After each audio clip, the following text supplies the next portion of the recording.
This is George Dionne of the Rock is George podcast, and this is a KNAC.com exclusive interview with guitarist Michael Schenker.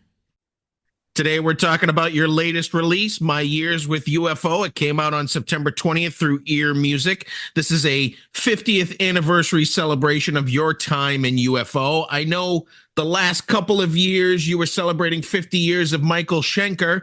Is this something you always wanted to do, celebrating 50 years of your time in UFO? Well, I never thought of it until it came up. And when it looked obvious that it was 50 years, I thought, yeah, let's do it. That is the right time to do it. And also, in the remasters in the past, the past few remasters that were out there, they had no information, just like UFO and the song, people whistling the song, they don't even know what it is or where it comes from. But so I wanted to take this opportunity to, re-record my songs. Just happened to be that most of the songs that were on Strangers in the Night, which actually was a best of, that was selected collectively over the years after each album. So we had a live program that most of the songs were composed by me, by myself, the music. And so I wanted to, it was very easy for me to, well, basically it's My Years With UFO. So obviously Michael Schenker songs, and which I picked 10 of them. And one was Too Hot to Handle, which was not my composition, but I recorded that in memory of Paul Raymond and Pete Way. Was it difficult cutting it down to 11 songs to put on an album? Because you wrote a lot of songs between those albums you were on. Yeah, but because, those songs that were on Strangers in the Night were collectively selected over the years. So basically, we picked the best of. It just happens to be that most of those songs were my songs. And so it was easy for me to pick, what was already chosen as best of. Was it easy picking the musicians that helped you out on this album? Well, that was the other thing, and so I wanted to celebrate this with musicians, fans, and friends who made it big, being inspired by UFO and Michael Schenker. And so I found lovely people, great musicians and singers, and it was so much fun because some of them I never really played, I never really heard. I mean, I don't listen to music for 50 years. That's my another celebration, 50 years of not listening to music. And 50 years since I started playing the Gibson Flying V. And so basically, when the album was actually done, the end result, or every time a new singer, was, I heard the recording, it was like, Dee Schneider, I never really knew. I know that song, We're Not Gonna Make, something like that. And so I was so shocked when I heard Natural Thing. It was so fantastic, it was such a great voice and an amazing opener. And so, and the same happened with many different things, like the guitarist, Joel Hoekstra. When I heard his solo, I was like, wow, this is so unique. He sounds like a saxophone, And so there was a lot of really happy moments going through the album, listening to the end result. I think the guest spot that everyone is talking about is Axl Rose, because he doesn't do many of these special appearances on albums. Well, it just happened, Slash came into the studio in Frankfurt and said to me, "Hey, Michael, I told Axl I was going to do this with you today." And then Axl said that, maybe he can sing a song or two. And I said, that would be fantastic. And so, Axl actually ended up singing 3 songs: Only You Can Rock Me, Too Hot to Handle, and Love to Love. They're in the middle of a tour, they were, and Axl is a perfectionist. He wasn't happy with his performance on to how to handle. Actually, he wasn't happy with any of his performances, so he just wanted to pick one song and focus on it. That was Love to Love, and the end result is fantastic. Now, I know everybody's got busy lives, and probably most of this album was done remotely with everybody putting in their part. How long did it take to put this album together? It's hard to tell because I actually made 3 albums in one go. I got a record deal, a 3 album deal, which I wanted because I wanted to, use also what I wanted to sum it on a record. What I did in the last 50 years. So basically, I did UFO, I did Michael Schenker Group, and instrumental music. So I made 3 albums. I started with the UFO, My Years with UFO in June 23, and then I carried on with a new MSG album with Erik Gronwall on vocals, which is going to be called Don't Sell Your Soul, and then another album which was supposed to be an instrumental album, but as I was putting down my guitars, Michael Voss was singing so beautifully, and I said, "Hey, Michael, we have to make this into a vocal album." We invited Herman Rebel from ex-Scorpions and on drums, and so this whole album kind of, like a miracle. It went into such, it was like building a house, but we didn't know what was going to come out of it. But it's so fantastic. It was tuned to, like, Dark Side of the Moon was like tuned to 432, which apparently is the vibration of the universe. And so we did that, and then the album is called Freedom of Expression. The album that's going to be out in 26, and the album that's going to be out in 25, MSG, Michael Schenker Group, it's called Don't Sell Your Soul. So, and I finished all of that in February this year. You're a busy man. Yeah, I love it. Was there any guest musicians that you wanted to get on My Years with UFO that you couldn't get?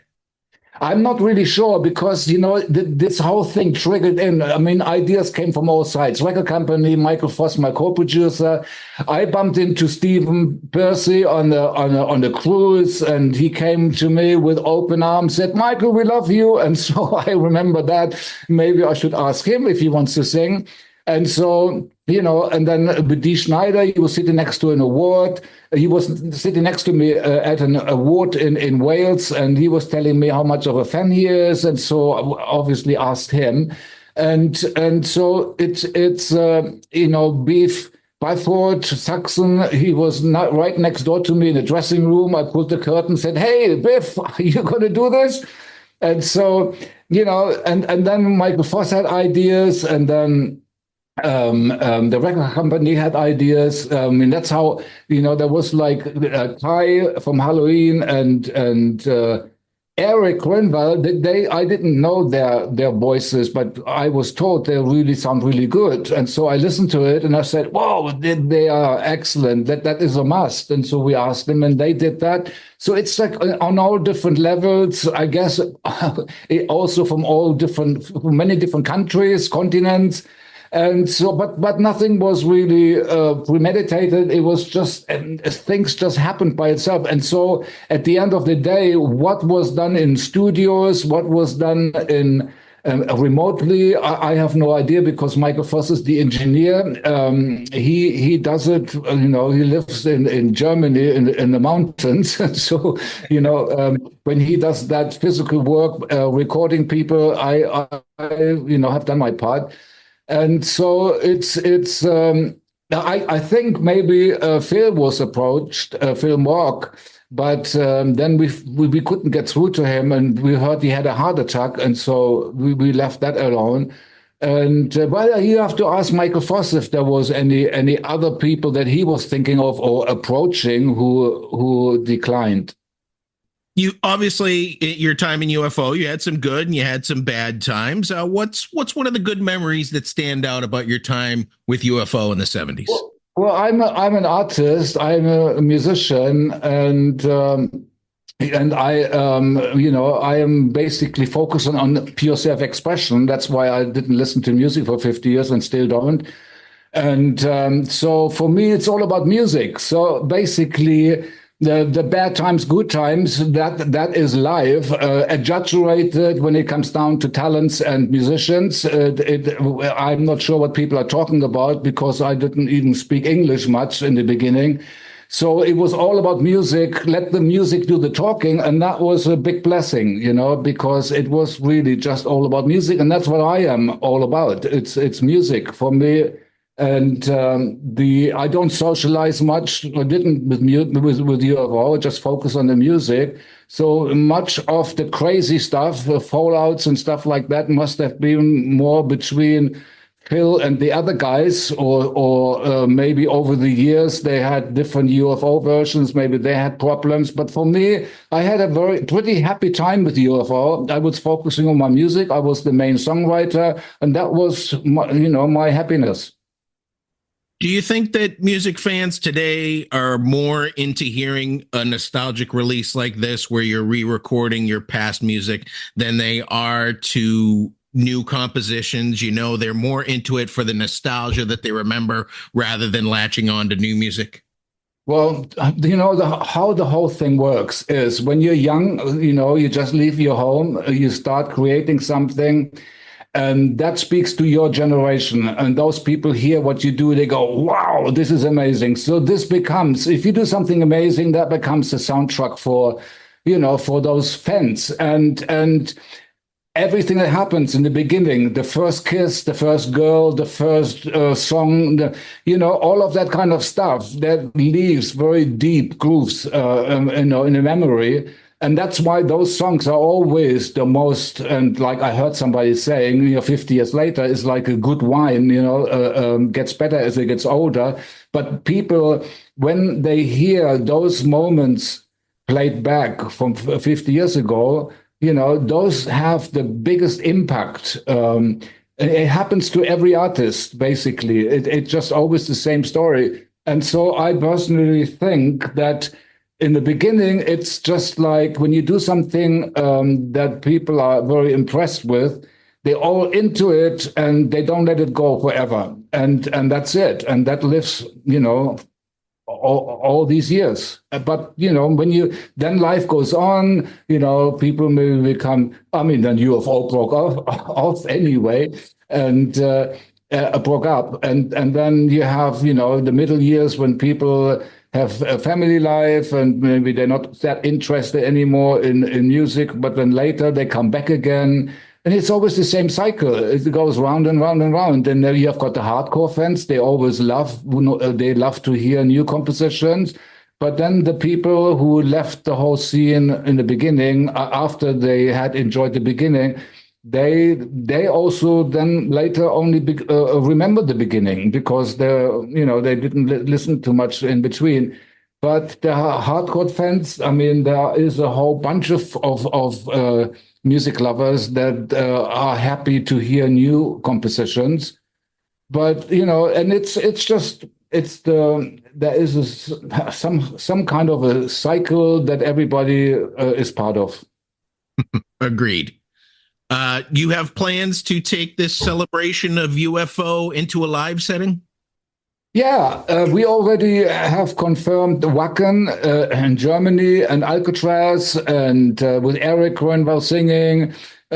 We have confirmed a European tour. We are working on an American tour, all in 2025. And we are also, I was told by Michael Voss, my co-producer, that Axl Rose is interested in doing Japan. And so, and all of that stuff we are working on and getting ready to go. You mentioned this is your 50th year with your Flying V guitar as well. Do you still have the first one?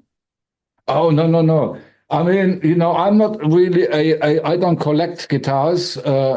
I usually, everything happens to me based on circumstances. It just, the first Flying V that showed up was an accident.